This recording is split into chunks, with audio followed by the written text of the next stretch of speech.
अच्छा जी, अब हम जो एक्सरसाइज नंबर 6 है उसका क्वेश्चन नंबर 2 सॉल्व करेंगे। ठीक है, ये क्वेश्चन नंबर 2 से लेके 6 तक हमें जो क्वेश्चन दिए गए ये डिस्क्रिप्टिव फॉर्म में है। ठीक है, और इनको हमने मैट्रिक्स इन्वर्जन मेथड और क्रैमर रूल के जरिए सॉल्व करना है। क्वेश्चन नंबर 1 जो था उसमें हमें 2 लीनियर इक्वेशन दे दी गई थी जिसको हमने मैट्रिक्स इन्वर्जन मेथड और क्रैमर रूल से सॉल्व किया अलग अलग करके।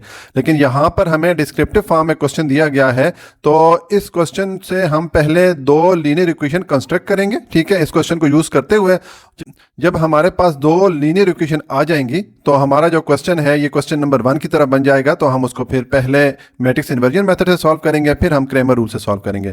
तो अब क्वेश्चन नंबर 2 है, इसमें है कि the length of a rectangle is 4 time it's width, कि एक रेक्टेंगल है, एक मुस्ततील है, उसकी जो लेंथ है या लंबाई है वो उस रेक्टेंगल की जो विड्थ या चौड़ाई है उससे 4 गुना ज्यादा है। ठीक है, the perimeter of rectangle is 150 centimetre, और वो जो रेक्टेंगल या मुस्ततील है उसका जो पेरीमीटर है या उसका जो अहाता है, पेरीमीटर कौन सा होता है, जो रेक्टेंगल की चारों साइड की लेंथ को अगर आप सम करें तो वो पेरीमीटर कहलाता है। उसके जो पेरीमीटर की जो लेंथ है वो 150 सेंटीमीटर है। Find the dimension of rectangle, तो हमें उस रेक्टेंगल की डायमेंशन मालूम करनी है, यानी कि उस रेक्टेंगल की लेंथ और विड्थ की वैल्यूज हमने मालूम करनी है।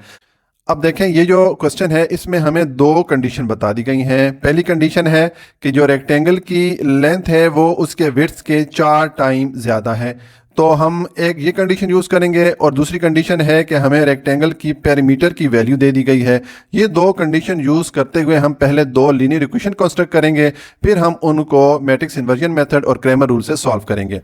तो हम क्वेश्चन सॉल्व करते हैं। अच्छा जी, अब हम क्वेश्चन नंबर 2 को सॉल्व करते हैं। पहले हम इसको सॉल्व करते हैं मैट्रिक्स इन्वर्जन मेथड से। मैंने इन्वर्जन को शॉर्ट करके लिखा है। अब देखें, हमें क्वेश्चन में 2 कंडीशन बताई गई थी, जिस तरह कि आपको मैंने क्वेश्चन पढ़ते टाइम बताया।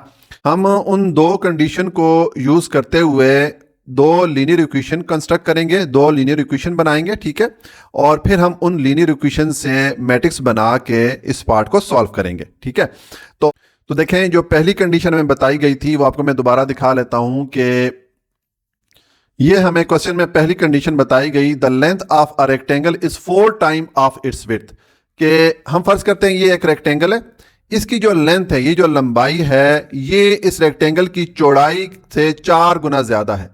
तो हम फर्ज करते हैं कि ये जो रेक्टेंगल है इसकी जो विड्थ है या चौड़ाई है इसको हम x के इक्वल रख लेते हैं। ठीक है, तो देखिए मैंने यहां पर लिखा लेट विड्थ ऑफ रेक्टेंगल, इसको मैं x के इक्वल रख लेता हूं। ठीक है, अब मैं बेसिकली लीनियर इक्वेशन कंस्ट्रक्ट करने लगा हूं, लीनियर इक्वेशन बनाने लगा हूं। ठीक है, मैं 2 लीनियर इक्वेशन बनाऊंगा। जब हमारे पास 2 लीनियर इक्वेशन आएंगी तो उससे हम फिर मैट्रिसेस बना के इसको सॉल्व करेंगे। तो ये हमने फर्ज कर लिया कि जो रेक्टेंगल की विड्थ या चौड़ाई है वो x के इक्वल है, और रेक्टेंगल की जो लेंथ है या लंबाई है इसको हम y के इक्वल रख लेते हैं। ठीक है, तो मैंने लिखा है length of rectangle is equal to y। अब अकॉर्डिंग टू फर्स्ट कंडीशन, अब जो पहली कंडीशन हमें क्वेश्चन में बताई गई थी, जिस तरह कभी आपको मैंने दिखाया, रेक्टेंगल की जो लेंथ है या लंबाई है वो इस रेक्टेंगल की विड्थ या चौड़ाई से 4 गुना ज्यादा है। देखें, हमने रेक्टेंगल की लंबाई को किसके इक्वल रखा है, y के इक्वल रखा है। अब इसके इक्वल चौड़ाई कब होगी, जब हम चौड़ाई को या विड्थ को 4 से मल्टीप्लाई करेंगे, क्योंकि हमें क्वेश्चन में बताया गया है कि रेक्टेंगल की जो लेंथ है या लंबाई है वो उस रेक्टेंगल के चौड़ाई के 4 गुना है। तो हम विड्थ को 4 से 4 से मल्टीप्लाई करेंगे तो ये लेंथ के इक्वल आएगी। ठीक है, अब हमारे पास ये इक्वेशन बन रही है। इस इक्वेशन को मैं अरेंज कर लेता हूं। देखें, ये जो 4x है मैं इस इक्वेशन की दूसरी तरफ ले आऊंगा, तो यहां पर ये प्लस 4x है, दूसरी तरफ आके ये माइनस 4x हो जाएगा। ठीक है, और साथ में ये आ जाएगा प्लस y और इज इक्वल टू 0 आ जाएगा। तो ये हमारी जो पहली इक्वेशन है वो हमने कंस्ट्रक्ट कर ली, इसको मैं नंबर 1 कर लेता हूं। ये पहली हमारी लीनियर इक्वेशन बन गई है। अब दूसरी लीनियर इक्वेशन बनाएंगे तो मैं लिखूंगा अकॉर्डिंग टू सेकंड कंडीशन, जो क्वेश्चन में हमें सेकंड कंडीशन बताई गई है उसके मुताबिक। अब सेकंड कंडीशन क्या है मैं आपको दिखाता हूं। अब ये है the perimeter of the rectangle is 150 centimetre, कि ये जो रेक्टेंगल है इसका जो पेरीमीटर है या अहाता है वो 150 सेंटीमीटर है। पेरीमीटर किसको कहते हैं? ये रेक्टेंगल की चारों साइड की लेंथ को अगर हम सम करें तो ये पेरीमीटर या रेक्टेंगल का अहाता कहलाता है। तो इसकी वैल्यू हमें दी गई है 150 सेंटीमीटर। तो देखें, मैं पेरीमीटर का फार्मूला पुट करता हूं। ये है पेरीमीटर का फार्मूला रेक्टेंगल के लिए क्या होता है, ये हम पिछली छोटी क्लासेस में पढ़ के आए हैं कि पेरीमीटर ऑफ रेक्टेंगल ये होता है 2 इंटू लेंथ प्लस विड्थ। ठीक है, ये फार्मूला होता है रेक्टेंगल की पेरीमीटर का। तो अब यहां पर अगर हम वैल्यूज पुट करेंगे, देखिए पेरीमीटर की वैल्यू हमें बताई गई है 150 सेंटीमीटर। तो यहां पर मैं पुट करता हूं 150 और ये आ जाएगा 2 इंटू लेंथ को हमने किसके इक्वल रखा है, लेंथ को हमने y के इक्वल रखा है। तो यहां पर आप लिख लीजिए y और प्लस विड्थ को हमने किसके इक्वल रखा है, विड्थ को हमने x के इक्वल रखा है। तो यहां पर आप लिख लीजिए x। ठीक है, ये हो गया। अब आप ये जो 2 है इसको इक्वेशन की दूसरी तरफ ले जाएं तो यहां पर देखें ये मल्टीप्लाई हो रहा है y और x के साथ, ये दूसरी तरफ जाके 150 पे डिवाइड हो जाएगा। तो ये आ जाएगा 150 divided by 2 is equal to y plus x। ठीक है, तो ये आ जाएगा 2 1 द 2 और 2 150 पे डिवाइड होगा 75 टाइम। तो हमारे पास क्या आ जाएगा, ये हमारे पास इक्वेशन बन जाएगी 75 is equal to y plus x. ठीक है, अब इसको मैं अरेंज करके लिख लेता हूं। मैं x को पहले लिख लेता हूं, ठीक है, और y को मैं बाद में लिख लेता हूं और इज इक्वल टू 75 मैंने लिख दिया। ठीक है, मैंने सेम इक्वेशन लिखी, सिर्फ मैं x को पहले ले आया हूं और y को मैंने बाद में लिख दिया। ठीक है, तो ये हमारे पास दूसरी लीनियर इक्वेशन बन गई। इसको मैं नंबर 2 कर लेता हूं। ठीक है, तो ये हमारे पास अब 2 लीनियर इक्वेशन बन गई हैं। अब इनको हम मैट्रिक्स इन्वर्जन मेथड से सॉल्व करेंगे। अब हमारा क्वेश्चन सेम जिस तरह के हमने क्वेश्चन नंबर 1 सॉल्व किया था उस तरह बन गया है। हम इन दोनों इक्वेशन से पहले मैट्रिसेस बनाते हैं। तो मैं लिखूंगा फ्रॉम इक्वेशन 1 एंड 2। हम इक्वेशन 1 और 2 से अब मैट्रिसेस बनाते हैं। ठीक है, तो देखें क्वेश्चन नंबर 1 में हम क्या करते थे, हमें जब 2 लीनियर इक्वेशन दी गई होती थी तो उनके हम मैट्रिसेस बनाते थे। मैट्रिसेस हम किस तरह बनाते थे कि जो कोफिशिएंट वैल्यूज होती थी, यानी कि ये x और y वेरिएबल के साथ जो वैल्यूज आ रही हैं इनको हम सेपरेट एक मैट्रिक्स में रखते थे और एक मैट्रिक्स हम बनाते थे जिसमें कि हम वेरिएबल x और y रखते थे, और एक मैट्रिक्स हम बनाएंगे जिसमें कि हम ये कांस्टेंट वैल्यू रखते हैं। ठीक है, तो पहले मैं मैट्रिक्स बनाता हूं जिसमें ये जो कोफिशिएंट की वैल्यूज हैं इस इक्वेशन की और इस इक्वेशन की वो मैं रखूंगा। तो देखें ये आ जाएगा, अब इस इक्वेशन को अगर आप देखें तो यहां पर कोफिशिएंट की वैल्यू आ रही है -4, ये आ जाएगा -4। उसके बाद ये y के साथ कोफिशिएंट की वैल्यू नहीं लिखी हुई, तो जिस तरह कि आपको मैंने क्वेश्चन नंबर 1 में भी बताया था कि जब कोफिशिएंट की वैल्यू वेरिएबल के साथ नहीं लिखी होती तो इसका मतलब है कि उसके साथ कोफिशिएंट की वैल्यू 1 है। तो यहाँ पर आ जाएगा 1। ठीक है, और उसके बाद ये दूसरी इक्वेशन पे आ जाए, यहाँ पर x के साथ कोफिशिएंट की वैल्यू नहीं लिखी हुई, इसका मतलब है कि यहाँ पर कोफिशिएंट की वैल्यू 1 है, और इस तरह ये y के साथ कोफिशिएंट की वैल्यू 1 है। तो ये हमने पहला मैट्रिक्स बना दिया। दूसरा मैट्रिक्स हम बनाएंगे जो वेरिएबल्स यहाँ पर हैं। देखें यहाँ पर 2 वेरिएबल है x और y दोनों इक्वेशन में, तो हम एक मैट्रिक्स बनाएंगे x और y वेरिएबल्स का, और उसके बाद इक्वल का साइन आएगा। ये हम सेम जिस तरह का पहला क्वेश्चन हम सॉल्व करते रहे मैं उसी तरह उसको फॉलो कर रहा हूं। ठीक है, तो अब यहां पर हम जो कांस्टेंट वैल्यूज है यानी कि इस इक्वेशन की इस तरफ यहां पर ये 0 है और यहां पर 75 है, तो इनको हम इकट्ठा करके एक मैट्रिक्स बना लेंगे। ठीक है, तो ये हमने इसके मैट्रिसेस बना दिए। अब जब हम ये मैट्रिसेस बना लेते हैं तो नेक्स्ट हमने ये करना होता है कि इन मैट्रिसेस को हमने नाम देने होते हैं। ठीक है, तो मैं यहाँ पर सॉल्व करूंगा और इसको मैं अभी क्लियर कर लेता हूं क्योंकि मैंने समझाने के लिए आपको ये फिगर बनाई थी। ठीक है, तो देखें हम फर्ज करते हैं जिस तरह के हम पिछले क्वेश्चन नंबर 1 में सॉल्व करते आए हैं कि जो ये मैट्रिक्स A है, जो कोफिशिएंट वाला मैट्रिक्स है, इसको मैं A के इक्वल रखता हूं। ठीक है, तो ये आ जाएगा -4 1 1 और 1। ठीक है, और ये जो मैट्रिक्स है वेरिएबल वाला, इसको हम x के इक्वल रखते हैं। ठीक है, ये आ जाएगा x और y के इक्वल हमने इसको रख दिया, और ये जो कांस्टेंट वाला मैट्रिक्स है इसको हम b के इक्वल रख लेते हैं। हम सेम जिस तरह के पहला क्वेश्चन हम सॉल्व कर रहे थे बिल्कुल उसी को फॉलो करेंगे। तो ये आ जाएगा 0 और 75, ये हो गया। अब ये हमने इन मैट्रिसेस को ये नाम दे दिए, इनको हम मुख्तलिफ वेरिएबल से अब शो कर रहे हैं। तो ये हमारे पास जो इक्वेशन है, इस इक्वेशन में मैट्रिसेस की जगह हमने ये जो नाम दिए हैं या ये जो वेरिएबल्स हैं ये हम पुट कर लेते हैं। तो देखें ये जो कोफिशिएंट मैट्रिक्स है इसकी जगह हम पुट करेंगे A, और ये जो वेरिएबल वाला मैट्रिक्स है इसको हमने x के इक्वल रखा था, तो यहां पर मैं पुट कर लूंगा x इज इक्वल टू, और ये जो कांस्टेंट वाला मैट्रिक्स है इसको हमने b के इक्वल रखा था, तो यहां पर मैं पुट कर लेता हूं b। ठीक है, अब चूंकि हमें इस मैट्रिक्स x यानी कि x y की वैल्यूज चाहिए, तो हम इस x को एक तरफ रखते हैं और a को दूसरी तरफ लेके जाएंगे, तो a यहां पर मल्टीप्लाई हो रहा है x के साथ, दूसरी तरफ जाके b पे डिवाइड हो जाएगा। ठीक है, और अब नेक्स्ट स्टेप में हम इस a को ऊपर लेके जाएंगे। तो देखें हम जानते हैं कि जब भी किसी वेरिएबल की पावर नहीं लिखी हुई होती, इसका मतलब है कि उसकी पावर 1 है। इसका मतलब है कि इस a की पावर क्या है, 1 है, तो ये इसको जब हम ऊपर लेके जाएंगे तो इसकी पावर हो जाएगी -1। ठीक है, और साथ में ये आ गया b। तो अब ये हमारे पास इक्वेशन बन गई या फॉर्मूला बन गया, इसको हम यूज करेंगे और हम ये वेरिएबल x और y की वैल्यूज मालूम करेंगे, यानी कि दूसरे अल्फाज में हम जो रेक्टेंगल है उसकी लेंथ और विड्थ मालूम कर लेंगे, उसकी डायमेंशंस की वैल्यूज हमारे पास आ जाएंगी। ठीक है, तो अब देखें यहाँ पर हमें a इनवर्स की जरूरत पड़ेगी। हम a इनवर्स फाइंड करेंगे और उसको फिर हम इस मैट्रिक्स b यानी कि इसके साथ मल्टीप्लाई करेंगे, तो हमारे पास x या xy की वैल्यूज आ जाएंगी।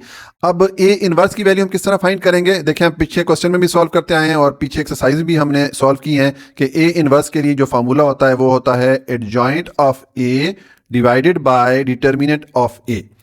ठीक है, हमें ये फार्मूला यूज करना है इस a इनवर्स की वैल्यू फाइंड करने के लिए। इसका मतलब है कि एक तो हमें ये जो मैट्रिक्स a है इसका डिटर्मिनेंट मालूम करना है और फिर हमने इस मैट्रिक्स a का एडजॉइंट मैट्रिक्स मालूम करना है। जब हमारे पास दोनों वैल्यूज आ जाएंगी, हम इस फार्मूला में पुट करेंगे तो हमारे पास a इनवर्स की वैल्यू आ जाएगी। ठीक है, तो देखिए पहले मैं डिटर्मिनेंट मालूम करता हूं इस मैट्रिक्स a का, तो मैं लिखूंगा determinant of a is equal to, और अब इसकी जो एंट्रीज हैं इनको आप इस तरह बार में शो कर दें। मैंने इस मैट्रिक्स a को भी दो लाइन या दो बार में शो किया और अब इसकी एंट्रीज को भी आप इस तरह बार में शो कर दें। ये आ गया -4 1 1 1, मैंने ये वाली एंट्रीज यहां पर लिख दी। अब इसका आप डिटर्मिनेंट मालूम कर लें, तो देखें डिटर्मिनेंट मालूम करने का क्या फार्मूला होता है कि ये जो एंट्रीज होती हैं इनको हम क्रॉस मल्टीप्लाई कर लेते हैं, यानी कि -4 को इस 1 से मल्टीप्लाई कर लें और इस 1 को इस 1 से मल्टीप्लाई कर लें, तो ये आ जाएगा -4 इंटू ये वाला 1, उसके बाद माइनस ये फॉर्मूले वाला माइनस होता है, उसके बाद इस 1 को इस 1 से मल्टीप्लाई करें तो ये आ गया 1 इंटू 1। अब इसको आप सिंप्लीफाई करें तो ये आ जाएगा -4 1 से मल्टीप्लाई होगा तो -4 होगा। ठीक है, और ये -1 प्लस 1 से मल्टीप्लाई होगा तो ये -1 हो जाएगा, क्योंकि यहाँ पर -1 है और हम जानते हैं कि जब नंबर के साथ साइन नहीं लिखा होता इसका मतलब है कि वो पॉजिटिव नंबर के साथ प्लस का साइन है, तो ये माइनस प्लस मल्टीप्लाई के माइनस हो गया, 1 इंटू 1 आ गया। ठीक है, तो अब आप इसको सिंप्लीफाई कर लें, -4 और -1 आपस में ऐड होंगे तो ये -5 हो जाएगा। ठीक है, ये हमारे पास a डिटर्मिनेंट की वैल्यू आ गई। ये जो हमारे पास मैट्रिक्स a है इसकी डिटर्मिनेंट की वैल्यू क्या आ गई है, -5 आ गई है। अब देखें ये जो डिटर्मिनेंट की वैल्यू हमारे पास आई है ये 0 के इक्वल नहीं है, तो मैं लिखूंगा इज नॉट इक्वल टू 0। तो जब हमारे पास किसी मैट्रिक्स की डिटर्मिनेंट की वैल्यू 0 के इक्वल नहीं आती तो वो कौन सा मैट्रिक्स होता है, वो नॉन सिंगुलर मैट्रिक्स होता है। हम सिंगुलर और नॉन सिंगुलर मैट्रिक्स के बारे में पीछे एक्सरसाइजेस में पढ़ के आए हैं, तो मैं यहां पर लिखूंगा नॉन सिंगुलर मैट्रिक्स। अब चूंकि ये नॉन सिंगुलर मैट्रिक्स है, ठीक है, मैं पहले यहां पर लिख दूं नॉन सिंगुलर, जिसको उर्दू में गैर आदर कालब कहते हैं। ठीक है, तो अब ये चूंकि नॉन सिंगुलर है यानी कि इस मैट्रिक्स का जो डिटर्मिनेंट है वो 0 के इक्वल नहीं आया, तो हम इस मैट्रिक्स A के लिए इनवर्स की वैल्यू फाइंड कर सकते हैं। अगर इस मैट्रिक्स का डिटर्मिनेंट 0 के इक्वल आ जाता तो इसका मतलब होता है कि ये जो मैट्रिक्स A है ये सिंगुलर मैट्रिक्स होता। तो जब भी सिंगुलर मैट्रिक्स होता है उसका इनवर्स हम फाइंड नहीं कर सकते, क्योंकि देखें अगर ये हमारे पास डिटर्मिनेंट की वैल्यू 0 आएगी तो हमें इस फार्मूले में इस डिटर्मिनेंट की जगह अगर 0 पुट करेंगे तो 0 से कोई भी वैल्यू डिवाइड करें तो वो इनफाइनाइट या अनडिफाइंड वैल्यू आती है, उसका सोल्यूशन पॉसिबल नहीं है। लेकिन यहां पर चूंकि हमारे पास नॉन सिंगुलर मैट्रिक्स है यानी कि डिटर्मिनेंट 0 के इक्वल नहीं है, तो इसको हम सॉल्व करेंगे। अब ये तो हमने डिटर्मिनेंट की वैल्यू फाइंड कर ली, नेक्स्ट हम एडजॉइंट ऑफ A मालूम करेंगे, तो मैं लिखूंगा adjoint of A। Adjoint matrix लिखने के लिए हम क्या करते होते हैं, दो काम करते हैं। इस मैट्रिक्स का हमने एडजॉइंट लिखना है तो इसकी ये जो एंट्रीज है जिनको डायगोनल एंट्रीज बोलते हैं इनको आप एक दूसरे के साथ रिप्लेस कर दें। ठीक है, ये -4 को 1 की जगह ले आएं और 1 को -4 की जगह ले जाएं। तो पहले तो मैं ये काम करता हूं, ये आ जाएगा 1 और -4। मैंने इन दोनों ये जो डायगोनल एंट्रीज हैं इनको मैंने इंटरचेंज कर दिया, इनकी मैंने पोजीशन एक दूसरे के साथ चेंज कर दी। और दूसरा ये जो दो एंट्रीज होती हैं जिनको नॉन डायगोनल एंट्रीज भी कहा जाता है, इनके आप साइन चेंज कर लें। तो यहां पर ये दोनों पॉजिटिव नंबर है। मैंने आपको बताया कि जब भी नंबर के साथ साइन नहीं लिखा होता वो पॉजिटिव नंबर होता है, उसके साथ प्लस का साइन होता है। तो हम इन दोनों जो नंबर्स हैं इनको माइनस कर देंगे, नेगेटिव कर देंगे, तो ये आ जाएगा -1 और -1। ये हमने एडजॉइंट पे लिख दिया। तो ये हमारे पास एडजॉइंट की वैल्यू भी आ गई और डिटर्मिनेंट की वैल्यू भी आ गई है। तो हम ये दोनों वैल्यूज इस फार्मूला में पुट करेंगे ए इनवर्स की वैल्यू फाइंड करने के लिए। ठीक है, तो मैं ये वाला फार्मूला लिखता हूं, ये आ जाएगा A inverse is equal to adjoint of A और divided by determinant of A. ठीक है, तो अब यहां पर आप ये वैल्यूज पुट कर लें। मैं ये वाला फार्मूला यहां पर अब क्लियर कर लेता हूं, ये मैंने समझाने के लिए लिखा हुआ था। तो देखें, अब ये हो जाएगा एडजॉइंट ऑफ ए की जगह आप ये वाला मैट्रिक्स पुट कर लें, ये आ गया 1 -1 -1 -4 और डिवाइडेड बाय डिटर्मिनेंट ऑफ ए की जगह हमारे पास क्या वैल्यू है, -5 है, तो ये आ जाएगा -5। ठीक है, अब ये हमारे पास ए इनवर्स की वैल्यू आ जाती है। तो अब हम ये जो हमारे पास ए इनवर्स की वैल्यू आई है, इसको हम इस इक्वेशन में पुट करते हैं इस ए इनवर्स की जगह, और इसको मल्टीप्लाई करते हैं इस मैट्रिक्स बी की जगह, तो हमारे पास इस एक्स यानी कि एक्स वाई की वैल्यूज आ जाएंगी। तो मैं लिखूंगा एज वी नो दैट ठीक है, अब इक्वेशन क्या हमारे पास ये है, x is equal to A inverse into B. अब यहां पर आप वैल्यूज पुट कर दें, मैं यहां पर पुट करता हूं। देखें, इस x की जगह हम क्या पुट करेंगे, ये हमने मैट्रिक्स रखा था इस x इक्वल, तो यहां पर आ जाएगा एक्स वाई। ठीक है, और is equal to A inverse की जगह आप ये वाली वैल्यू पुट कर दें, ये आ जाएगा, ये है 1 -1 -1 -4 और डिवाइडेड बाय ये है -5। ये मैंने ए इनवर्स की वैल्यू पुट कर दी, और इस बी की जगह आप ये जो मैट्रिक्स बी है इसको पुट कर दें, तो ये आ जाएगा 0 और 75। तो अब आप इसको सिंप्लीफाई करें। पहले ऊपर ये जो दो मैट्रिक्स है इनको आप मल्टीप्लाई करें। मल्टीप्लाई किस तरह हम करेंगे, ये जो पहला मैट्रिक्स है इसकी जो पहली वाली रो है पहले इसको मल्टीप्लाई करें इस कॉलम के साथ, फिर सेकंड वाली रो को मल्टीप्लाई करें इस कॉलम के साथ। मैं मल्टीप्लाई करता हूं, तो देखें, हम पहली रो को मल्टीप्लाई करेंगे तो उसकी पहली एंट्री को इस कॉलम की पहली एंट्री के साथ और दूसरी एंट्री को इस कॉलम की दूसरी एंट्री के साथ मल्टीप्लाई कर दें। ठीक है, तो देखें ये आ जाएगा, ये पहली एंट्री क्या है, 1 है, इसको मल्टीप्लाई करें कॉलम की पहली एंट्री 0 के साथ, उसके बाद प्लस का साइन आएगा। अब सेकेंड एंट्री क्या है, -1 है, इसको मल्टीप्लाई करें कॉलम की सेकंड एंट्री 75 के साथ। तो ये हमने पहली रो को मल्टीप्लाई कर दिया। अब सेकंड रो को मल्टीप्लाई करें, इसकी पहली एंट्री क्या है, -1 है, इसको मल्टीप्लाई करें कॉलम की पहली एंट्री 0 के साथ, उसके बाद प्लस का साइन आएगा। अब सेकंड एंट्री -4 है, इसको मल्टीप्लाई करें कॉलम की सेकंड एंट्री 75 के साथ। ठीक है, तो ये हमने मल्टीप्लीकेशन कंप्लीट कर ली दोनों रोज की, और डिवाइडेड बाय ये आ जाएगा -5। तो अब आप इसको सिंप्लीफाई कर दें, देखें ये आ जाएगा, 1 0 से मल्टीप्लाई होगा तो 0 हो जाएगा, -1 75 से मल्टीप्लाई होगा तो -75 हो जाएगा। इसी तरह ये -1 0 से मल्टीप्लाई होगा तो 0 हो गया, और -4 75 से मल्टीप्लाई होगा तो ये -300 हो जाएगा। ठीक है, और डिवाइडेड बाय आ जाएगा -5। ठीक हो गया। अब आप इसको सिंप्लीफाई करें, देखें ये 0 -75 ये -75 आ जाएगा। इसी तरह 0 -300 ये -300 आ गया, और डिवाइडेड बाय ये आ जाएगा -5। ठीक है, अब आप ये जो -5 है इनको इस मैट्रिक्स की दोनों एंट्रीज पे अलग-अलग डिवाइड कर लें, क्योंकि ये डिवाइड हो रहा है इस मैट्रिक्स पे। तो ये आ जाएगा -75 डिवाइडेड बाय -5। ठीक है, मैंने पहली वाली एंट्री पे डिवाइड किया, ऊपर वाली एंट्री पे, और आप -300 पे भी इस -5 को डिवाइड कर लें, तो ये आ जाएगा -300 डिवाइडेड बाय -5। मैंने -5 को इन दोनों एंट्रीज पे अलग-अलग डिवाइड कर लिया। अब आप इसको सिंप्लीफाई कर दें, देखें ये माइनस इस माइनस के साथ डिडक्ट हो जाएगा, ये 5 1 द 5 हो जाता है, और 5 15 टाइम डिवाइड होता है 75 पे। इसी तरह ये माइनस इस माइनस को डिडक्ट कर देगा, ये 5 1 द 5 और 5 300 पे डिवाइड होगा 60 टाइम। तो हमारे पास क्या वैल्यू आ गई, हमारे पास ऊपर वैल्यू आ गई है 15 और नीचे हमारे पास वैल्यू आ गई है 60। ठीक है, ये हमारे पास मैट्रिक्स आ गया, और ये मैट्रिक्स किसके इक्वल है, ये मैट्रिक्स इस मैट्रिक्स के इक्वल है। एक्स वाई वेरिएबल यहां पर मैं लिख लूंगा, ये आ जाएगा एक्स और वाई। ठीक है, तो अब देखें ये दो मैट्रिसेस, इनके दरमियान इक्वल का साइन आ रहा है, इसका मतलब है कि ये दोनों मैट्रिसेस आपस में इक्वल होते हैं। तो हम पिछली एक्सरसाइजेज में पढ़ के आए हैं, और आपको मैं पिछले क्वेश्चन में बताता रहा हूं कि जब दो मैट्रिसेस इक्वल हों तो उनकी जो कोरिस्पॉन्डिंग एंट्रीज होती हैं वो भी इक्वल होती हैं। इस एक्स की कोरिस्पॉन्डिंग एंट्री कौन सी है, ये 15 है, और वाई की कोरिस्पॉन्डिंग एंट्री कौन सी है, 60 है। इसका मतलब है कि मैं लिखूंगा 100, इसका मतलब ये हो गया कि x इज इक्वल टू 15 के इक्वल है, क्योंकि इसकी कोरिस्पॉन्डिंग एंट्री 15 है, और y इक्वल है 60 के। तो ये हमारे पास x और y की वैल्यूज आ जाती है। हमने x को किसके इक्वल रखा था, विड्थ के इक्वल रखा था, और y को हमने किसके इक्वल रखा था, लेंथ के इक्वल रखा था। ठीक है, ये हमारे पास विड्थ या चौड़ाई और ये हमारे पास लेंथ या लंबाई की वैल्यू आ जाती है। तो देखें, हमें क्वेश्चन में बताया गया था कि जो रेक्टेंगल है उसकी जो लेंथ है वो चौड़ाई के वो विड्थ के 4 टाइम है, यानी कि चौड़ाई के 4 गुना है उस रेक्टेंगल की लेंथ। तो देखें, हमारे पास जो विड्थ है वो 15 आ रही है और जो लेंथ है वो कितनी आ रही है, 60 आ रही है। लेंथ फिर कितनी हो गई, 4 टाइम हो गई इस विड्थ के। ठीक है, क्योंकि 15 को 4 से मल्टीप्लाई करेंगे तो 60 आ जाता है। तो ये हमने रेक्टेंगल की डायमेंशन या उसकी लेंथ और विड्थ मालूम कर ली है मैट्रिक्स इन्वर्जन मेथड से। अब हम इस क्वेश्चन को सॉल्व करेंगे क्रैमर रूल को यूज करते हुए।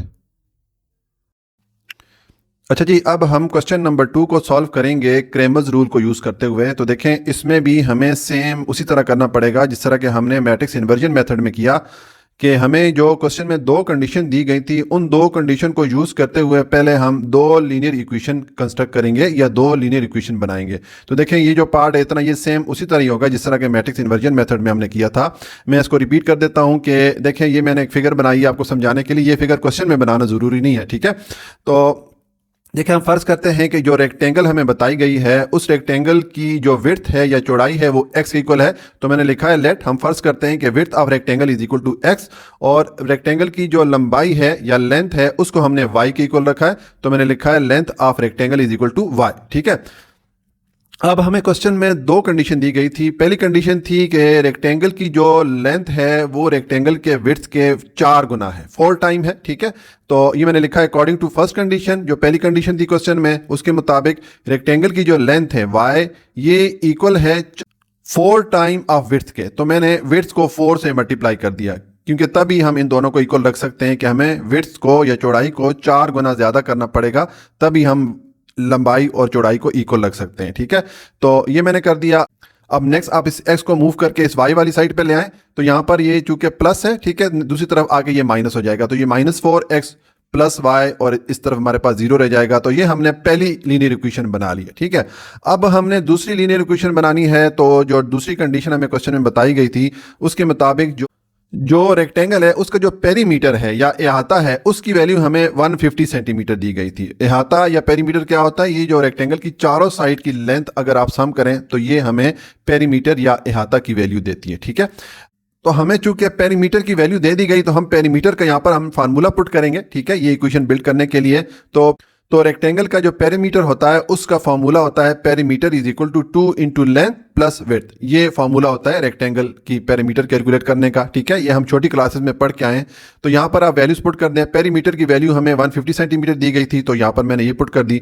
उसके बाद ये 2 और लेंथ की जगह मैंने y पुट कर दिया क्योंकि हमने लेंथ को y के इक्वल रखा था, और विड्थ की जगह मैंने x को पुट कर दिया क्योंकि विड्थ को हमने x के इक्वल रखा था। ठीक है, तो नेक्स्ट हमने ये किया कि ये 2 दूसरी तरफ ले गए, यहाँ पर ये 2 मल्टीप्लाई हो रहा है तो दूसरी तरफ जाके 150 पे डिवाइड हो गया। ठीक है, तो 2 150 को कितनी बार डिवाइड करेगा, 75 टाइम। ठीक है, तो ये हमारे पास इक्वेशन बन जाएगी 75 is equal to y plus x.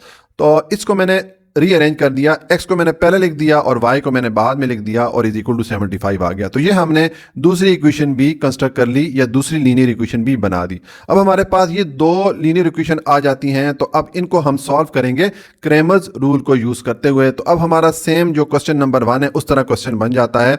अब देखें, क्रैमर्स रूल से हमने क्वेश्चन को सॉल्व करना है, यानी कि ये जो 2 लीनियर इक्वेशन हैं इनको हमने सॉल्व करना है। तो हम जानते हैं कि क्रैमर्स रूल में ये जो वेरिएबल x और y होते हैं इनकी जो वैल्यू है हम ये वाले फार्मूला यूज करते हैं। ठीक है, अब ये फार्मूला अगर आप देखें तो आपको 3 मैट्रिसेस की जरूरत पड़ती है। एक मैट्रिक्स ए एक्स चाहिए होगा जिसका हम डिटर्मिनेंट मालूम करके इस पहले वाले फार्मूला में पुट करेंगे।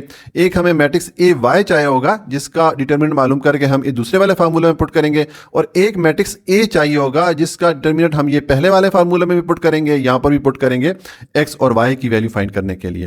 तो पहले हम ये करते हैं कि ये जो तीनों मैट्रिसेस हैं ये तीनों मैट्रिसेस हम बना लेते हैं। तो पहले मैं जो मैट्रिक्स ए है ये बनाता हूं। तो मैं लिखूंगा ये मैट्रिक्स ए, ठीक है, इज इक्वल टू, अब इसमें मैं एंट्रीज लिखता हूं, मैं ये इसका फिलहाल इस तरह एम्प्टी रख के बताता हूं। ठीक है, उसके बाद दूसरा में मैट्रिक्स चाहिए ए एक्स। ठीक है, इसकी भी मैं एंट्रीज अभी लिखता हूं। देखें ये कौन सा मैट्रिक्स है, यहां पर हमें चाहिए होगा। ठीक है, इसी तरह एक हमें मैट्रिक्स चाहिए ए वाई, तो इसकी भी मैं अभी आपको एंट्रीज बताता हूं। अब ये कौन सा मैट्रिक्स होगा, यहां पर ये वाला जिस फार्मूले में जो यूज होगा। ठीक है, तो पहले हम जो मैट्रिक्स ए है इसकी एंट्रीज हम लिखते हैं तो देखें मैट्रिक्स ए कौन सा मैट्रिक्स होता है, जो कोफिशिएंट वैल्यूज होती हैं लीनियर इक्वेशंस में वो वैल्यूज हम यहाँ पर लिखते हैं। ये हमारे पास दो लीनियर इक्वेशन है तो इनमें कोफिशिएंट वैल्यूज कौन सी होती हैं, वो वैल्यूज जो वेरिएबल के साथ आ रही होती हैं। जैसे ये -4 है, ठीक है, यहाँ पर y के साथ वैल्यू नहीं लिखी हुई, इसका मतलब है कि यहाँ पर कोफिशिएंट की वैल्यू 1 है, तो यहाँ पर -4 है, यहाँ पर 1 है। इस तरह दूसरी इक्वेशन पर अगर आ जाए तो यहाँ पर भी कोफिशिएंट की वैल्यू 1 है और यहाँ पर भी कोफिशिएंट की वैल्यू 1 है।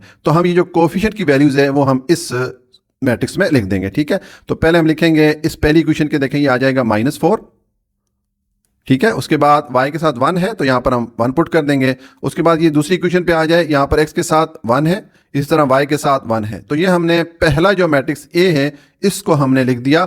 ये जो कोफिशिएंट वैल्यूज थी इन दोनों लीनियर इक्वेशन में वो हमने लिख दी। अब हमने AX मैट्रिक्स लिखना है, तो ये मैट्रिक्स अब आप लिखेंगे तो आप इस मैट्रिक्स A पे आए, इसका ये पहले वाला कॉलम छोड़ दें और दूसरे वाला कॉलम यहाँ पर आप लिख दें, ठीक है। और जो आपने पहले वाला कॉलम छोड़ा है इसकी जगह आप ये जो दो लीनियर इक्वेशन है इनमें ये जो कांस्टेंट वैल्यूज आ रही है इस इक्वेशन की दूसरी तरफ, ये एक 0 आ रहा है यहाँ पर और एक ये 75 है, ये दोनों वैल्यूज आप यहाँ पर लिख दें। तो ऊपर आप 0 लिख दें और नीचे आप 75 लिख दें, ठीक हो गया।